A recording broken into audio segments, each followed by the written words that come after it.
The Pacific Ocean at dawn, 1,000 years ago. Waves the size of houses crash against hollow canoes carved from breadfruit trees. Salt mist blinds the eyes, skin burns with wind.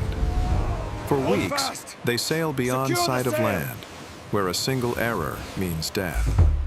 They have no metal, no maps, no compasses. Most remarkably of all, they have no fear of the void.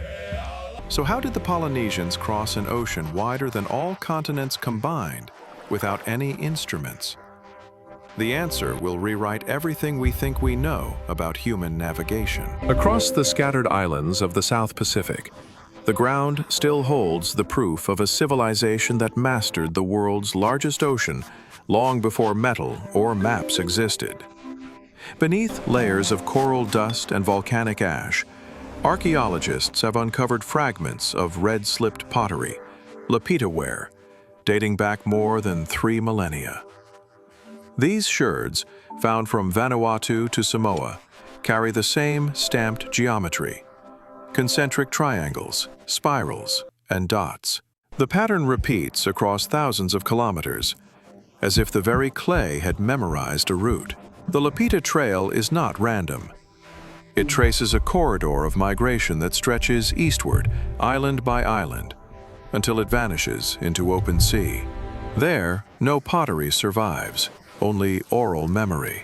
Yet the sequence of the islands matches perfectly with genetic and linguistic data, showing deliberate expansion, not drift. Each stop served as a node of knowledge exchange, where one generation of sailors trained the next in the art of reading waves and stars. At Tonga, the alignment of massive coral stone trilithons, known as Ha'amonga Amaui, points toward the solstice sunrise. In Raiatea, the sacred marae Tapu Tapu Watea forms the anchor of a spiritual and navigational network. Its platforms are aligned with star paths: Altair, Sirius, Hōkūleʻa, the same celestial markers used to find direction at sea. These were not temples of blind faith. They were open-sky laboratories.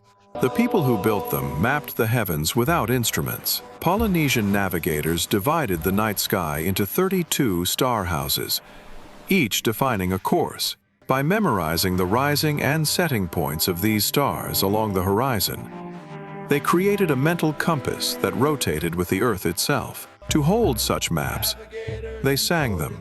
Each chant preserved bearings, currents, and distances, encoded as rhythm. A navigator could hear the ocean through melody, an acoustic database carried in flesh and memory. Excavations on the island of Satawal in Micronesia reveal another clue: carved wooden boards etched with patterns of wave reflection, called rebelib. These were not artistic ornaments. They were teaching tools that translated the invisible physics of the sea into touch and line. When modern researchers tested them, they found the patterns matched satellite data of real wave interference around distant atolls. Even the canoes themselves bear witness. At the National Museum of Fiji, the restored double-hulled canoe Drua shows a design optimized for stability, not speed. Each hull acting as a counterbalance against the swell. There are no iron nails, only lashings of coconut fiber and resin made from breadfruit sap. Experimental voyages in the 1970s, with replicas like Hōkūleʻa, confirmed the old methods still worked. Crews crossed thousands of miles, guided only by stars, wind, and instinct, and arrived precisely where oral charts had said they would. Across more than 40 excavation sites, the pattern remains consistent. No compasses, no written maps, no metal navigation aids, yet evidence of deliberate design, mathematical alignment, and astronomical precision. What modern technology renders in pixels, the Polynesians once stored in breath, song, and ritual. This was not superstition or improvisation. It was calculated engineering, encoded in culture. Every artifact, every chant, every voyage, testifies to the same truth. Humanity learned to think like the ocean, long before it learned to measure it. The Pacific is not a single ocean. It is a moving landscape, an empire of winds, currents, and invisible walls of pressure. To the untrained eye, it seems chaotic, endless, impossible to read. For a sailor without metal or compass, every wave is both path and threat. Yet for the Polynesians, this chaos was language. At its most unforgiving, the Pacific can erase entire islands from sight for weeks. Clouds swallow the horizon. The sea becomes a mirror, reflecting sky and water into one blinding plane. A ship guided by a magnetic compass would spin uselessly amid such distortion, its reading deceived by local magnetism and drifting iron deposits. But Polynesian navigators did not rely on magnets. They relied on pattern recognition, on the living pulse of the sea itself. A small mistake meant death. A storm from the southeast could capsize a canoe in minutes. Swells from distant storms, called long waves, could strike from invisible origins thousands of miles away. The wooden double-hulled canoes were light, fast, and deadly if mishandled. There was no shelter below deck, no cabin to hide from the cold rain. Crew members had to balance weight with the precision of dancers. A single misstep could destabilize the vessel. Fire was forbidden aboard. The resin, ropes, and fibers would ignite instantly. At night, their world reduced to darkness, spray, and starlight. So why risk it? Because each journey was a test of memory and mathematics. The absence of tools forced precision. Instead of depending on fixed instruments, navigators trained their perception until it became a biological compass.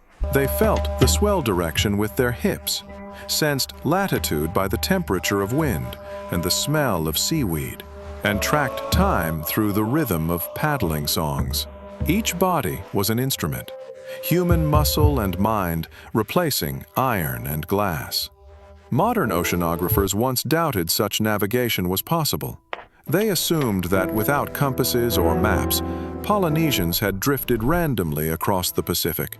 But when scientists reconstructed voyages using traditional methods, they found the logic unmistakable.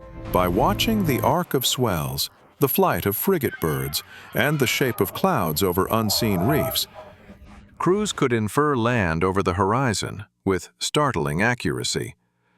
Still, every crossing was perilous. Salt burned their skin, dehydration dulled thought, and food spoiled in the heat.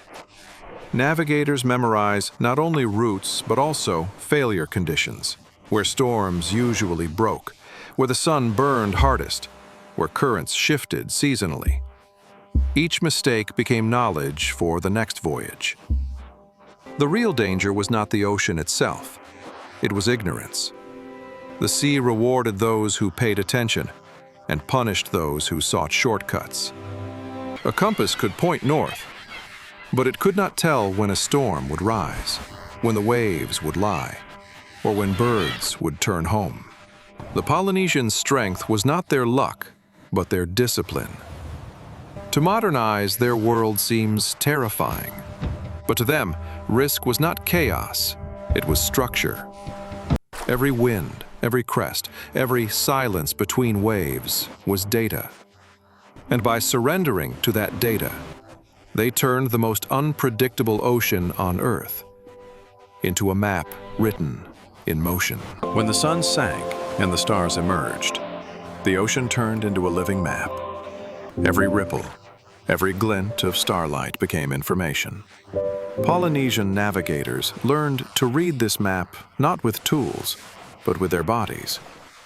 They called their method wayfinding, the art of orientation through total awareness.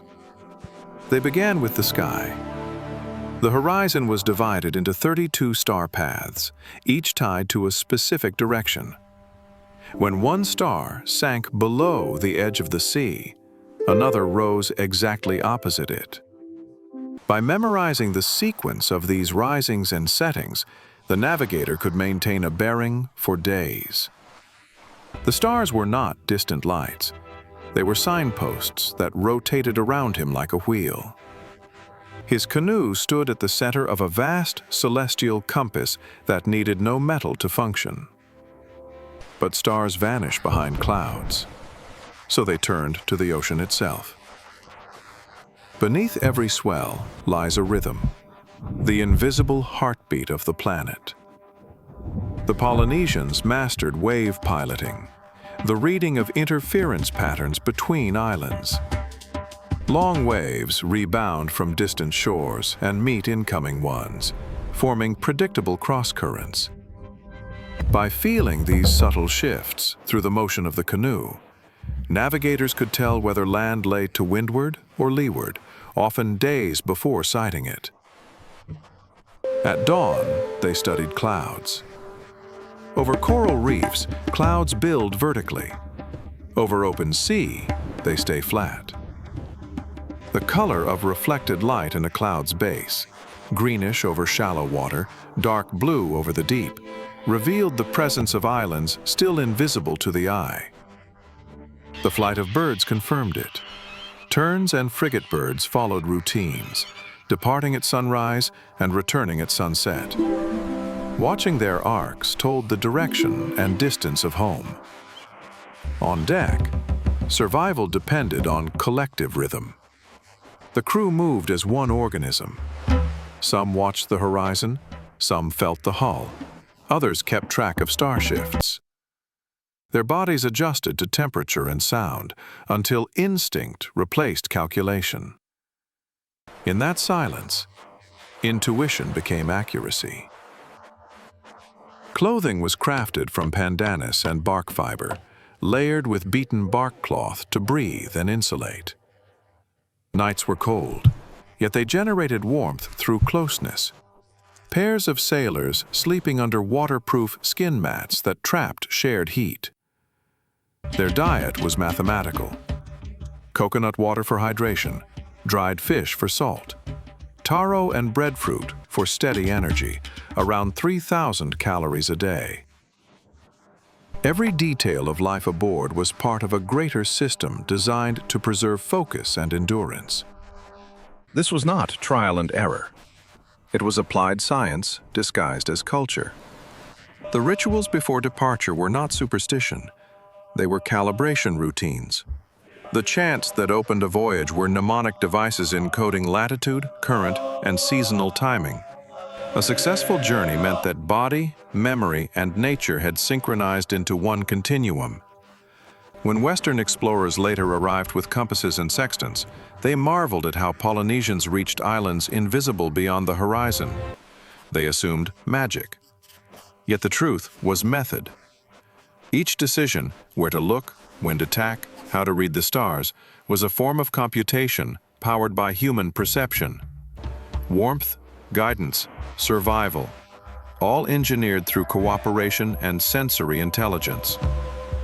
In a world without metal or magnet, their greatest instrument was each other. For the Polynesians, the voyage did not end when the canoe reached land.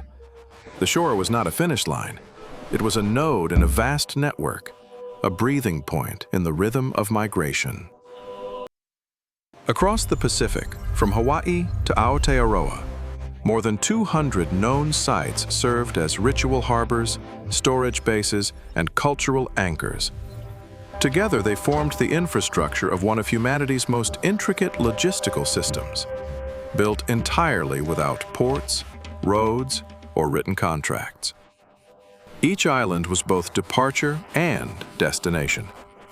Upon arrival, crews would beach their canoes on sandbars chosen for wind protection and proximity to fresh water. They hauled vessels beyond the tide line, flipped them upside down, and transformed hulls into shelters. These temporary camps became repair yards, where fibers were rewoven, sails dried, and supplies restocked. Coconut husks became rope, breadfruit resin sealed cracks, fish bones turned into hooks.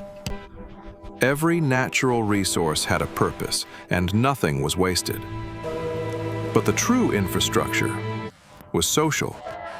Each harbor community maintained an oral registry of visiting crews, who arrived, from where, and what songs they carried.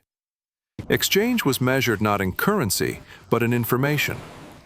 A navigator returning from the west would trade news of currents or bird routes for genealogies and rituals from the east. In this way, the Pacific was not a void separating cultures. It was the bloodstream that connected them. Marae temples near the waterline served as both sanctuaries and classrooms. Before each voyage, navigators recited chants, not as prayers, but as operational checklists, verifying star alignments, tide windows, and provisions. Offerings of kava and shell ornaments formalized the handover of knowledge, ensuring continuity. These ceremonies created the social memory that kept the system alive for centuries. Storage was equally deliberate. Caves were used to keep preserved taro and salted fish cool, insulated by volcanic stone. Canoes carried fermented breadfruit wrapped in leaves, a kind of proto-ration that could last for months. At larger hubs, such as Raiatea and Rarotonga, there were even seasonal migration calendars, dictating when the ocean would open or close. Travel was never random. It followed a schedule based on climate and stars. The success of this network depended on cooperation. The Polynesians saw no separation between navigation and community. To sail was to serve a lineage. To arrive was to extend that lineage forward. Even rival islands shared knowledge of reefs and safe waters, because survival depended on collective accuracy. A single false coordinate could doom an entire generation. Modern archaeologists have traced this network through identical stone tools, adze heads, and genetic markers in crops like taro and sweet potato. Each island contributed a fragment of the larger design, a mosaic of intention, carved by time and tide. Standing today on those same shores, one can still see the foundation stones of their harbors, aligned with prevailing winds, facing the direction of ancestral voyages. They are monuments not of conquest, but of connection. The Polynesians built no empires of land. They built empires of trust. Their ports were songs, their supply chains were people, and their greatest resource was continuity. In the end, navigation was never about reaching another island. It was about understanding the space between them. The Polynesians crossed the largest ocean on Earth not because they needed to, but because they believed the ocean itself was alive, an entity to be learned, not conquered. To sail was to enter into dialogue with it, to listen until the sea revealed its pattern. They did not measure distance.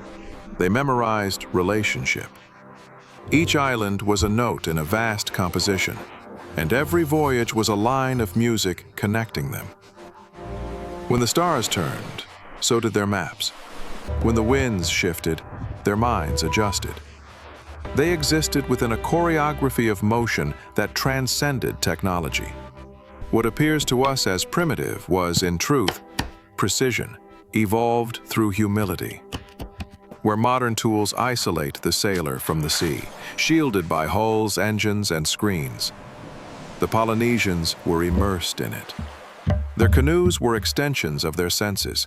Their awareness bridged the physical and the spiritual, until orientation became a moral act, to know the world by belonging to it. Western explorers later defined navigation as domination, control of direction, mastery of routes. But Polynesian navigation was participation. To find one's way was not to impose order on chaos, but to recognize that chaos has order if one is quiet enough to perceive it. The absence of compasses was not ignorance, it was restraint. By refusing to reduce the ocean to numbers, they kept its truth alive in story, rhythm, and breath. In their philosophy, no island stands alone. Each horizon is the promise of connection, and each voyage an act of memory. The navigator carries not just his people, but the past and the unborn, the voices of ancestors, the hope of descendants. His craft is an instrument of continuity. When storms came, they did not curse the sea. They listened harder. When the stars vanished behind clouds, they waited for the rhythm of waves to speak again. This patience, this surrender to reality, is what made them extraordinary. They were scientists without laboratories, engineers without blueprints, philosophers without books. Their accuracy came from attention, their survival from empathy. To navigate without tools is to trust the world. It is to believe that knowledge exists beyond measurement, that the horizon is not a limit, but an invitation. The Polynesians proved that human intelligence is not defined by invention, but by adaptation. They showed that mastery comes not from resistance, but from harmony. Even now, when satellites guide our ships and algorithms trace our skies, their lesson endures. The truest compass is still within us.